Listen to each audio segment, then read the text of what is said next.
కొల్లు రవీంద్ర అనే నేను శాసనం ద్వారా నిర్మితమైన భారత రాజ్యాంగం పట్ల నిజమైన విశ్వాసం విధేయత చూపుతానని, భారతదేశ సార్వభౌమాధికారాన్ని సమగ్రతను కాపాడుతానని, ఆంధ్రప్రదేశ్ రాష్ట్ర మంత్రిగా నా కర్తవ్యాలను శ్రద్ధతో అంతఃకరణ శుద్ధితో నిర్వహిస్తానని, భయం కానీ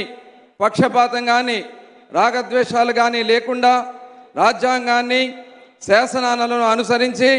ప్రజలందరికీ న్యాయం చేకూరుస్తానని దైవ సాక్షిగా ప్రమాణం చేస్తున్నాను. కొల్లు రవీంద్ర అనే నేను ఆంధ్రప్రదేశ్ రాష్ట్ర మంత్రిగా నా పరిశీలనకు వచ్చినా లేదా నాకు తెలియవచ్చిన ఏ విషయాన్ని నా కర్తవ్యాలను సక్రమంగా నిర్వహించేందుకు అవసరమైన మేరకు తప్ప ప్రత్యక్షంగా కానీ పరోక్షంగా కానీ ఏ వ్యక్తికి లేదా వ్యక్తులకు తెలియపరచనని